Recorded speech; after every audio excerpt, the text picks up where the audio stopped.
ఒకవేళ ఆయన గెలిస్తే రాష్ట్ర పరిస్థితి ఎలా ఉండబోతుంది?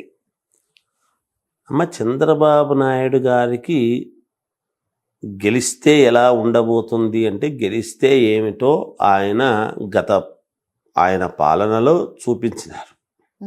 మామూలుగా ఆయనది ఒక ట్రెండు, ఒక విధానము. ఇప్పుడు రాజకీయాలలో ఉండేటువంటి వాళ్ళది ఒకరొకరిది ఒక్కొక్క రకమైనటువంటి శైలి ఉంటుంది. ఒకరు కొన్ని వర్గాలకు పెద్దపీట వేస్తే ఇంకొకరు కొన్ని వర్గాలకు పెద్దపీట వేయటం అనేటువంటిది ఉంటుంది. కొన్ని సమస్యలకు ఆ సమస్యలు తీర్చడానికి ప్రజలు ఏదైనా ప్రజల నిర్ణయము అనేటువంటిది ఎలా ఉంటుంది అంటే, ఎక్కువ శాతం ఎవరికి మేలు జరుగుతున్నది, ఎలాంటి మేలు జరుగుతుంది, ఏమి అనేటువంటి భావనలో చూస్తారనుకుంటాను నేను ఎక్కువగా వాళ్ళకుండే. చంద్రబాబు నాయుడు గారి జాతక ప్రకారముగా అయితే ఆయన జాతకము బాగుంది, బాగలేదు అనేది ఏమీ లేదు. అయితే ఆయనతో మధ్యలో నేను ఇందాక చెప్పినట్టుగా మధ్యలో కొంతమంది కూడతారు చూడండి, ఆ కూడినటువంటి దాని వలన కొన్ని ఇబ్బందులు వచ్చే అవకాశం ఉంటుంది. అది ఎవరిని చేర్చుకోవాలి ఏమిటి అనేటువంటిది ఇప్పుడు ఎట్లుంటుందంటే అమ్మ, రాజకీయాల్లో గెలిచేంత వరకు కూడా ప్రతి నిమిషము, ప్రతి గంట, ప్రతిరోజు చాలా ముఖ్యమైనటువంటిదిగానే ఉంటుంది. ఎక్కడైనా ఒక చిన్న పొరపాటు చేసినా ఆ పొరపాటు తర్వాత ఆయన మీద పడే ఎఫెక్ట్ అవుతుంది, చంద్రబాబు నాయుడు గారి మీద పడే ఎఫెక్ట్ అవుతుంది. అలా కొంతమంది ఎవరితో కలిసి ప్రచారాలు చేస్తే బాగుంటుంది, ఎవరితో కలిసి ప్రచారాలు చేయకుంటే బాగుంటుంది అని కొన్ని ఉంటాయి. అవన్నీ చూసుకొని ఆయన చేసుకొని గనక ముందుకు వెళితే ఆయనది యోగవంతంగా ఉంటుందని నా భావన. తల్లి రైట్ గురూజీ, మరి మరొకసారి జగన్ గారు అధికారంలోకి వచ్చి సీఎం అవుతే రాష్ట్రం ఎలా ఉండబోతుంది? అమ్మ, జగన్ గారు సీఎం అయితే ఎలా ఉండబోతుంది అనేటువంటి భావనకు వచ్చేటప్పటికీ, జగన్ గారి జాతకంలో చూసినప్పుడు ఏముంది అంటే, కొంతమంది జాతకాలు సవ్యముగా నడవటం అనేటువంటిది ఉంటుంది. కొంతమంది జాతకాలలో అపసవ్యముగా నడుస్తూ యోగాన్ని ఇచ్చేటువంటి యోగాలు ఉంటాయి సహజంగా. జగన్ గారి జాతకము అలాంటిది, కొంచెం మొండి వైఖరితో కూడినటువంటి జాతకం. నేను చాలా నెలల నుంచి చెప్తూనే ఉన్నా ప్రతి చోట కూడా. జగన్ గారిది ఎట్లా అంటే, అది ఒక మొండితనమైనటువంటి విధానములో రాహువు యోగవంతముగా ఉండేటువంటి దాని వలన శుక్రుడు, శని, తర్వాత రవి, కొన్ని గ్రహాలు చాలా యోగవంతముగా ఉన్నాయి. కాబట్టి జగన్ గారిది ఒక ఇది నడుస్తూ ఉన్నది. అలా మామూలుగా మేము జాతకము చెప్పేటువంటి విధానములో వచ్చేటప్పటికీ జగన్ గారికి అంతలా ప్రభంజనముగా ముందుకు వెళ్ళటానికి ఏమిటి యోగము అనేది ఒక్కసారి చూస్తాం, ఎందువలన అని.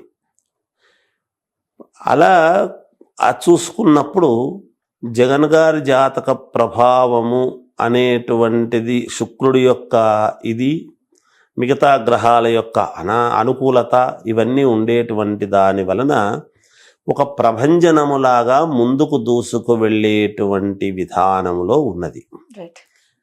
కనుక పాలన ఎవరైనా రెండోసారి ఒక 5 సంవత్సరాలలో నువ్వు బాగా చెయ్యి అని అంటే, 5 సంవత్సరాల్లో ఎంత మహనీయులైనా ఎవరు ఏమీ చేయడం కొంచెం కష్టమే అవుతుంది. రెండోసారి ప్రజలు అనుగ్రహించి కావాలి అని అనుకున్నప్పుడు అయినప్పుడు ఎవరైనా కానీ కొంత సమయము అనేటువంటిది ఇస్తే ఒక ట్రెండ్ అనేటువంటిది ఏర్పాటు చేసుకోవడానికి అవకాశం ఏర్పడుతుంది. అది బాగుండొచ్చు, మహాద్భుతంగానే ఉండవచ్చును. రెండోసారి అయితే కూడా జగన్ గారిది బాగుండదని ఎలా చెప్పగలుగుతాము? ఆయన ట్రెండ్ ఆయనది.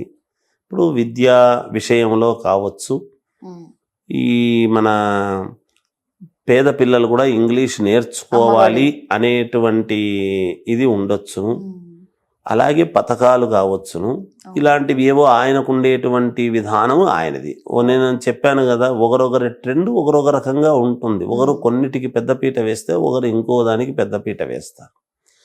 అలా జనం యొక్క ఆమోదము పొంది ఉండవచ్చు జగన్. అందుకని అలా జగన్ గారు మళ్ళీ వస్తే బాగానే ఉంటుంది, ఆయన వరకు ఆయన బాగానే చేస్తాడు అనేటువంటిది యోగవంతంగా నడుస్తుంది అనేది జాతక ప్రకారంగా చెప్పగలుగుతాం. సో మరి పవన్ కళ్యాణ్ గారికి జాతకం ప్రకారంగా సీఎం అవ్వే ఛాన్సెస్ ఉన్నాయా, కనిపిస్తున్నాయా? ఖచ్చితంగా ఉన్నాయమ్మా. అయితే ఇప్పుడే అవుతారా ఎప్పుడు అవుతారు అనేటువంటిది ఒకటి ఉంటుంది. సహజం కదా. యోగం ఉంది పవన్ కళ్యాణ్ గారిది. నేను చాలా కాళ్ళ నుంచి చెప్తూనే ఉన్నాను, పవన్ కళ్యాణ్ గారిది మంచి జాతకము, యోగవంతమైనటువంటి జాతకము. అయితే వాళ్ళు ఇప్పుడు యోగం ఒక విధానముగా వెళుతూ ఉన్నప్పుడు కొంతమంది కొన్ని సందర్భాలలో ఎప్పుడూ కూడా యోగవంతులకే మనం ఒక మాట అంటాం చూడండి, కాసే చెట్టుకే రాళ్ళు పడతాయి అనేటువంటిది ఒకటి ఉంటుంది సామెత. అలా మామూలుగా జనాలు కొంచెము నమ్మి సరేలే అనుకొని ఒక అవకాశం ఇవ్వటము అనేటువంటిది జరుగుతుంది తప్పకుండా కూడా.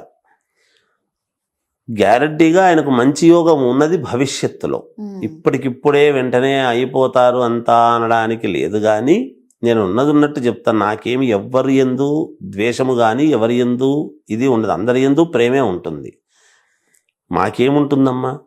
అందుకని జాతకాలను మనం విశ్లేషించినప్పుడు బాధించినా మన మీద గౌరవము పెట్టే విధముగా ఉండినా ఏది ఉండినా ఉన్నది ఉన్నట్టు చెప్పటం అనేటువంటిది ఒక ఇది.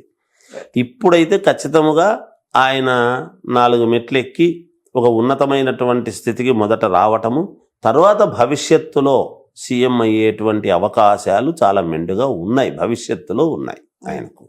తప్పకుండా పవన్ కళ్యాణ్ గారి జాతకం చాలా యోగవంతముగా ఉన్నది, అది నేను చెప్పగలుగుతాను. సో ఇందాక మాట్లాడుకున్నట్టు మరొకసారి జగన్ గారు సీఎం అవుతే అభివృద్ధి ఎలా చేస్తారు, అభివృద్ధి పరిస్థితి ఎలా ఉంటుంది? అంటే మేము జాతకాల ప్రకారముగా ఆయన యోగం ఎలా ఉంది అంటే మహాద్భుతముగా ఉంది అనేది మేము చెప్పగలుగుతాం.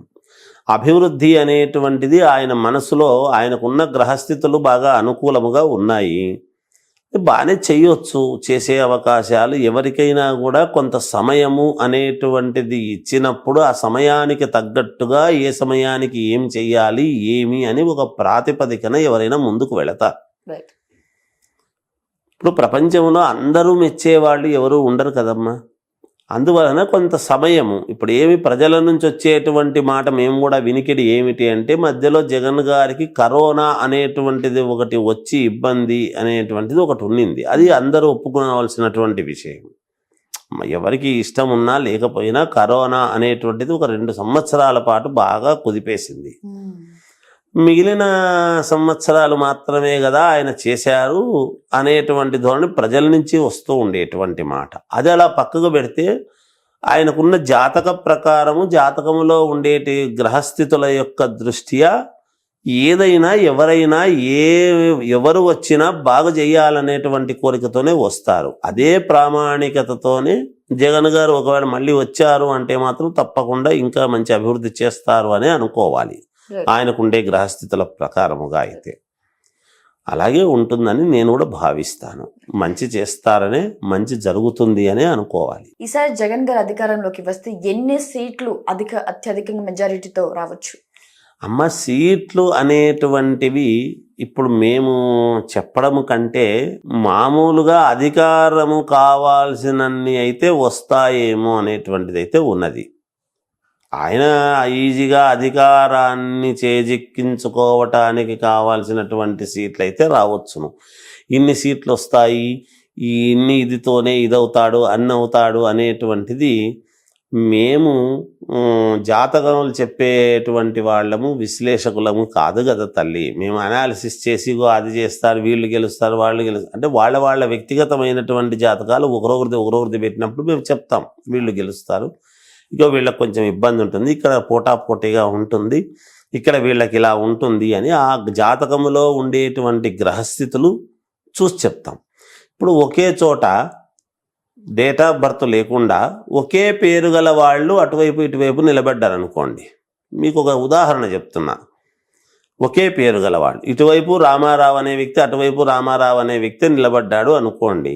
మరి 2 పేర్లను బట్టి చూసినప్పుడు మేము పేర్లను బట్టి ఏ నక్షత్రం ఏ రాశి వస్తుందో అదే వస్తుంది కదా. మరి వాళ్ళకు మేము ఎలా చెప్పాలి? వాళ్ళకు డేట్ ఆఫ్ బర్త్ లేవు, ఇద్దరికి దైవ సంకల్పంగా, మరి ఇద్దరిలో ఎవరు గెలుస్తారు అనేటువంటి భావన వచ్చినప్పుడు వాళ్ళ చేతి రేఖలు ఏమిటి అనేది ఒక్కసారి చూసుకుని, వాళ్ళ ముఖ కవళికలు ఏమిటి అని ముఖ సాముద్రికము, హస్త సాముద్రికము అనేటువంటివి చాలా ఉన్నాయి. అన్నీ చూసుకొని వాళ్ళు ప్రశ్న అడిగినప్పుడు ఎవరెవరు ఏ సమయంలో ప్రశ్న శాస్త్రం అడిగినారు అనేటువంటిది కూడా చూసుకొని చాలా లోతుగా పరిశీలన చేసి చెప్పాల్సి ఉంటుంది. ఏదో నోటికొచ్చిందల్లా చెప్పేసి రేపు పొద్దున నాలుగు ఖర్చుకునే పరిస్థితి చేయరాదు అని నా యొక్క అభిప్రాయం తల్లి. అందుకని ఎవరికైనా ఏ సీఎంకైనా తానొకడు గెలిస్తే కాదు కదా, తన వాళ్ళు అందరూ గెలిచి మద్దతు ఇస్తేనే సీఎం అనేటువంటి పదవి రావటం జరుగుతుంది గాక. అలా ఎవరు అయినా ఖచ్చితముగా ఆయనకు కావాల్సినన్ని ఖచ్చితంగా తెచ్చుకుంటాడు. ఇన్ని సీట్లు అన్ని సీట్లు అనే దానికంటే కొంచెం మెజారిటీ ఇదైతే ఉంటుందేమో అనేది ఆయన జాతక ప్రకారముగా, జగన్ గారి జాతక ప్రకారముగా చూసినప్పుడు కొంచెము దూసుకు వెళ్ళే అవకాశం ఎక్కువగా ఉంది అని తెలుస్తూ ఉన్నది. ఏదైనా ఇతరులు జాగ్రత్త పడాలి అంతే. జగన్ గారి మీద లేనిపోని ఆరోపణలు చేస్తున్నారు కదా ప్రతిపక్ష నేతలు. సో అది జగన్ గారికి ఒక వైపు ఈ రాజకీయంగా నష్టమే అంటారా? అమ్మ, నష్టము లాభము అనేటువంటి దానికి వచ్చేటప్పటికి ఏమవుతుంది అంటే అమ్మ, ఒకరొకరి జాతకము ప్రకారముగా ఎన్ని చేసినా ఆ జాతకానికి ఉండేటువంటి లక్షణముతో ఎంత అపవాదులు వచ్చినా ఏవి వచ్చినా అవన్నీ పట్టించుకుంటారు ప్రజలు అనేటువంటిది నాకు తెలిసి లేదు. ఎందుకంటే గతంలో చాలామంది మీద చాలాసార్లు అనేక రకాల ఇవి వచ్చినాయి, పక్కకు పడేసినవి చాలా ఉన్నాయి. ప్రజల్లో ఒక ఇది పడిపోయింది అన్నప్పుడు ఒక మనిషి మీద ఇవన్నీ కారణాలు అవుతాయని నేను అనుకోను తల్లి. ఆ గ్రహస్థితులు అలా ఉన్నాయి. ఇప్పుడు ఒక మనిషి యొక్క గ్రహస్థితి, కొంతమంది అలా ఉంటే టపీమని ఎదిగొచ్చిన వాళ్ళు ఉన్నారు, టపీమని పడిపోయిన వాళ్ళు ఉన్నారు. నాకు తెలిసినంత వరకు రాజశేఖర్ రెడ్డి గారిది ఈ సందర్భంగా చెప్పాలి ఒక్కసారి, మీరు అడిగినా అడగకపోయినా. ఎందుకంటే ఆయన కొడుకుది సంబంధించిన అడిగినప్పుడు తండ్రిది అనుకోవాల్సిన అవసరం ఉంది. మహర్జాతకం రాజశేఖర్ రెడ్డి గారిది కూడా యోగవంతమైనటువంటి గ్రహస్థితులే. మూలా నక్షత్రం చాలా యోగవంతమైన ఇది. అయితే రాజశేఖర్ రెడ్డి గారు మరి చాలా కాలము ఇప్పుడు ఆపరేషన్ లేకుండానే మోకాళ్లకు ప్లాస్మా ట్రీట్మెంట్, మీ ఆర్థోపెడిక్ సమస్యలన్నిటికీ రోబోటిక్ టెక్నాలజీ ద్వారా తక్కువ ఖర్చుతో శాశ్వత పరిష్కారం, ఫ్రీ కన్సల్టేషన్, ప్రతి ట్రీట్మెంట్ పై 20% డిస్కౌంట్. ఈ ఆఫర్ కొద్ది రోజులు మాత్రమే, త్వరపడండి.